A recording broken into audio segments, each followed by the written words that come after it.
Welcome to the Dopamine Fix Cinema Channel, and today I want to touch on the news about Sadie Sink co-starring in the new MCU Spider-Man film Brand New Day, which will be releasing in theaters July 31st, 2026. So now that the trailer has released, most of the audience feels confident that Sadie Sink will be playing Jean Grey. While it's great to have mutants show up in the MCU, Jean Grey doesn't have much of a connection to Spider-Man.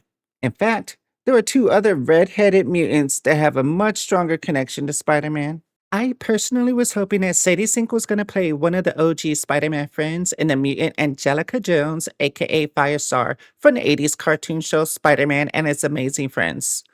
Angelica Jones Firestar would prove an interesting addition, as she was one of Peter Parker's first friends on TV and has had a fairly major resurgence in the comic books of late. One thing to remember when it comes to Disney, their MCU films stay way closer to the spirit of the comics in general. Fox tried initially and they just went on a wild tangent, and Sony's live action films of late barely resemble anything from the comics. So the MCU going for a twinge of nostalgia by showcasing these two friends together on a live screen would really play well towards the older audience that remembers the original animated TV show. For those that are not familiar with the mutant Angelica Jones, aka Firestar, she debuted on the animated Spider-Man show before Marvel's actual comics, not unlike the Batman anti-hero Harley Quinn would do decades later for DC Comics. Firestar's mutant ability includes being able to store radioactive and electromagnetic wavelengths, which she uses to form an aura of microwave energy around her body and radiate it out at chosen targets. This allows Firestar to create heat, flames, explode, and melt targets, generate and manipulate nuclear fission reactions, and microwave radiation, which in turn allows her to fly and create intense heat and flames. She can see the electromagnetic spectrum, detecting cellular and radio signals and other forms of transmissions. If Disney was smart, they would follow a similar path as James Gunn of using obscure characters that have great stories and try to maintain faithful adaptations to the source material. I fear that Marvel will instead copy Fox Studios' failures of using the X-Men for pure shock value and not have anything meaningful substance-wise in the interactions of mutants on film with regards to the storytelling. Now, there's another red-headed mutant that has a strong connection to Spider-Man and similar, though admittedly weaker, telepathic abilities to Jean Grey in Typhoid Mary, aka Mary Walker. Now, in the Spider-Man teaser, we see somebody body snatching various people, taking over their minds and controlling their bodies, which would presumably be done through telepathy. Jean Grey has more than enough power level to do this type of task with ease, but thanks to the schooling and moral aptitude she has under the tutelage of Professor X, she would most certainly not go into their minds and control the bodies of random innocent civilians, as it is akin to a mental graping. If anything, Jean Grey would simply plant suggestions in a person's mind instead of puppeting them around like some kind of twisted Geppetto. Typhoid Mary, on the other hand, is a villain that suffers from multiple personality disorder, very similar to Legion. Each personality has access to different abilities, heart rates, speech patterns, or ways of dressing. The original Mary Walker personality has no psychic abilities, while Typhoid Mary has a full range of psychic abilities, being able to use telekinesis to lift small objects and implant mental suggestions and limited control over individuals in her immediate vicinity. Her Bloody Mary persona is a brutally sadistic and powerful pyrokinetic, causing spontaneous combustion to objects in her line of sight. Then there is her Mutant Zero persona, which has control over each of the abilities and a sort of jack of all trades, master of none variant.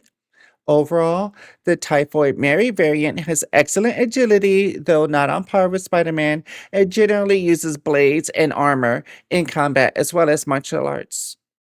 So all that just explains how Typhoid Mary could also still be in and running based off of the teaser footage shown. However, the biggest reason that it should be Typhoid Mary instead of Jean Grey is because Typhoid Mary has a massive connection to the Kingpin. Serving first as his bodyguard from Bullseye under threats, then as an assassin for Kingpin working with the Hand, who also appear in the Brand New Day teaser. In the comics, Typhoid Mary would later marry the Kingpin. In Marvel Comics, Kingpin is routinely a villain that Spider-Man comes up against and will make a great street-level antagonist in this new film. Spoiler alert, if you haven't watched the recent Daredevil Season 2 episodes, skip this section. 3, 2, 1. Now, previously, I dismissed it being Typhoid Mary because Kingpin was still married, but it seems Bullseye has made Kingpin a widow now. Also, the Punisher makes a cameo appearance in Brand New Day, which would make perfect sense if Kingpin is the antagonist of the film. Further, one of the key aspects of the plot of Brand New Day seems to revolve around Spider-Man's mutating abilities, and Typhoid Mary certainly has experience with changing abilities, though for different reasons, obviously. Still, I can see the two characters bonding over such a change before her personality switches, which Kingpin is able to control with the voice command.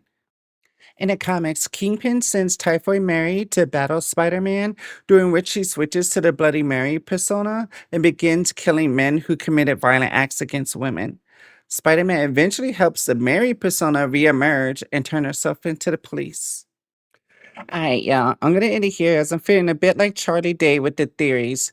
But before I do, I should mention that Typhoid Mary has actually appeared in MCU already during Iron Fist Season 2, portrayed by Alice Eve. The Typhoid Mary character was also used to a lesser extent in the Fox-made Elektra films, played by Natasha Maltha. All that to say that Marvel is not adverse to using the Typhoid Mary character. Let me know in the comments, could Sadie Sink be playing one of the better story choices of Angelica Jones, aka Firestar, Mary Walker, aka Typhoid Mary, or the all flash, no substance, and boring gotcha cameo of Jean Grey? Who are you hoping for Sadie Sink to be portraying? There's been so many great things to watch lately. I'm going to be trying to post more now that I'm back from traveling and training, so I'm hoping y'all come along and tune in for more Dopamine Fix.